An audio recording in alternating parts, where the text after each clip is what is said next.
Nadaanan ko lang kanina. Lucky plant daw. Sabi nung magandang tindera. Magkano ka?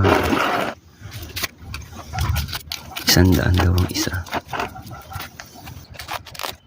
Kunin ko na raw yung 3. Uwi ko naman daw. Miss, huwag mo na kakakong walahin. Aalis na sana ako. Bumiti lang siya. At inabot yung phone number niya.